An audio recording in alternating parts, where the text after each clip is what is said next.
Hey guys, it's Dwight. Welcome back to my channel. Hope you're having a great start to your day. So I'm sitting out here on my patio, enjoying my coffee, and I'm thinking about a pour that I'm going to be doing today. It's a commission piece on a 30 by 40 canvas. I'm actually going to be doing two that size with the same colors. I'll be working on one of them today. The color scheme that the buyer is looking for is green. So I'm going to be using a deep green, maybe like a Viridian green or a phthalo green with some gold and cream and maybe just a little bit of white to lighten it up where it needs to be lightened up. So I'm going to mix my colors here in just a few moments. I'll show you the colors, and I'm going to be using my colander today and not my strainer, something a little bit different. And yeah guys, hold on, we'll get started here in just a minute. So here's the pour that I did after that introduction. It's not bad. I mean, if I were keeping this, I would clean this up around here, but it's too bright for the collector. So I'm gonna re-pour over this. I'm hoping I can pour over this canvas. It'll be the second pour, which means there's a little bit of weight on the canvas, but I will go ahead and spray the back again just a little bit, make it nice and taut as I can. I'm gonna flip it around because the weight of the paint was right here, and I want it to flip it around so it doesn't continue to pool here potentially with the next pour. So the colors I'm going to be using today are like a phthalo green. I'm going to use about 3 cups of that, and then I'm going to use pearl viridian, and I'm not quite sure of the other color. I am going to use a little bit of citron green here just to create some contrast. And of course I have gold and my champagne by Got a Deal. So I'm going to do 7 8-ounce cups. That should be way more than I need to cover, but just enough so I can tilt and everything will come off just right. I will show you my paints in just a few moments. Okay guys, here we are. I've mixed the paints. There's a lot of paint on this canvas. I have 7 8-ounce cups and a 4-ounce cup. My client wants green and dark greens, so I have different variations of green, a little bit of the champagne. This has champagne and a little bit of gold in it, citron green, a little bit of a contrast. So I'm going to use my strainer instead of my, I'm going to use my kitchen strainer instead of my colander today. I just think it gives a more interesting effect. So I have to go through all these now, double check the consistencies, and we're gonna get started here in just a couple of minutes. Friends, here we are back at the canvas, getting ready to go. So again, I'm going to be using my kitchen strainer.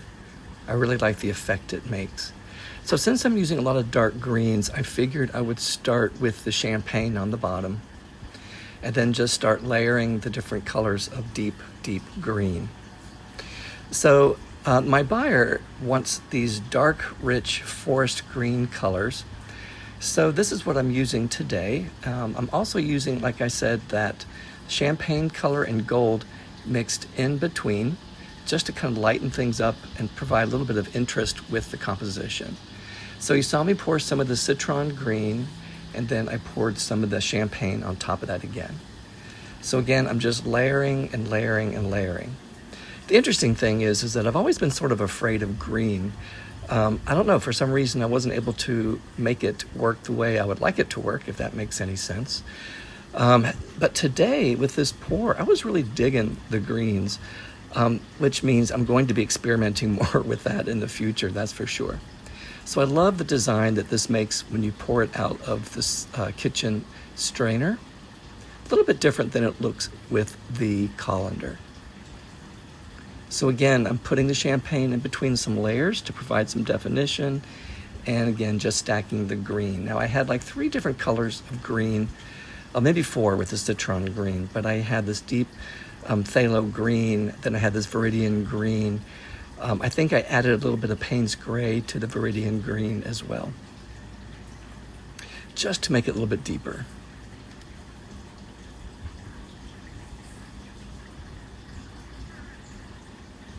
I really like those colors. I'm really digging them at the moment. So you may hear in the background the crows crowing. I'm sitting outside today doing my voiceover. I do have a crow that comes to visit me periodically sits on the branch in the neighbor's yard and stares at me. So I'm trying to make a friend with him. Okay, here we go with the airplane flying over, perfect timing. Now I'm not looking for perfection when I take the strainer up. I just want to get as much paint out as I can. So this has been sped up at least one more time. It's like 2 times here.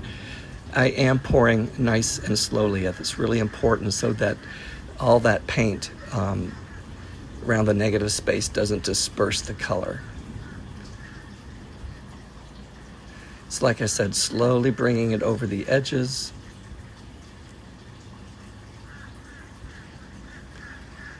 And then I got a long way to go. So on these large canvases, when you're doing these type of pours, the more you stretch, the more cells you're going to get. It's going to open up the paint and allow those bubbles to come through, which allows the color to come through. As you can see, the green is already starting to come through, and my fingers were crossed that we would get a great, great composition. So I kept looking at things. I wasn't quite sure if it was just going to be all green or how things would look. Typically what I want to do is pop as many bubbles as I can, set my camera on time lapse, and then leave the room for about an hour, hour and a half to see what happens. And this is what happens.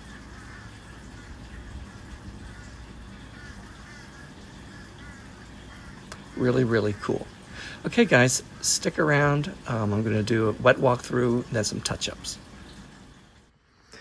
Okay guys, here we are back with the initial wet results.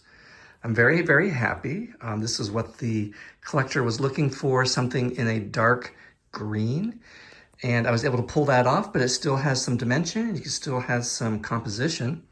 The negative space is looking great too. These pearls, they are all multicolored. I love the way they pop against the dark background. And then we have this ring all the way around. You can see my fan.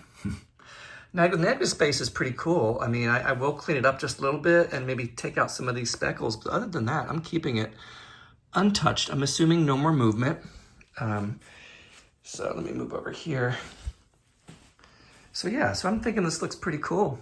I'm pretty happy. And I'll let this dry, and then I will do some touch-ups, and then I will show you the final results, and then I'll show it to my collector. Woohoo! Okay guys, hold on. Let's let this dry, and we'll catch up in just a moment. Okay guys, here we are. It's the next day. As you can see, the sunlight's coming in. It's looking pretty good. It's all dry, and I'm gonna go in and clean that area up, and then we're done. I'm just gonna take out some of those little speckles and some of the edge, but I think that's pretty much it. So let me just show you close up again.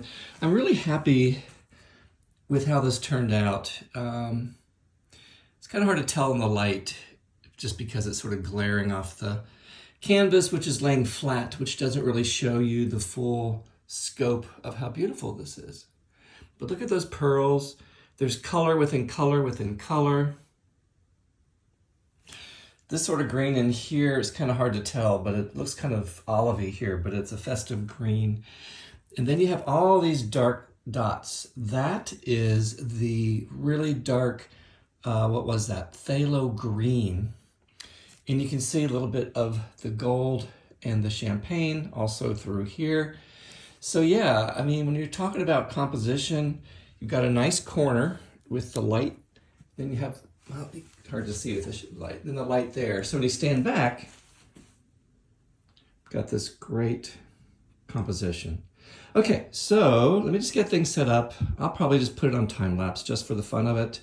And we'll get started here in just a couple of moments. And yeah, thanks for watching. Okay guys, I'm just showing you how I do some simple touch-ups. I didn't have to reshape any of the pearls. I just basically painted out a lot of the dots and some of the imperfect cells that were in the negative space. I wanted to leave the integrity there pretty much and give it sort of what I call a waterfall edge, so the edge is nice and clean. And I'm just doing some of the detail work around that one end.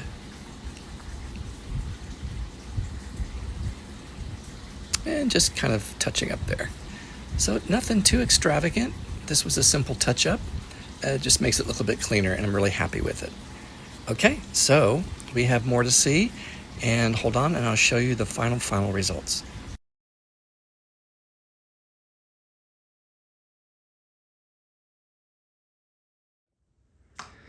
Okay guys, here we are. It's all done, it's all dry, and I did clean up a little bit in the negative space, just to make it look a little bit crisper. Nothing out of the ordinary. It dried really well. Okay guys, thanks for watching. This is forest number 1. I will be doing another one in a few days to be a companion piece to this one, and I will definitely show you when it's all set. Okay guys, hold on, and thanks for watching, and stop by anytime.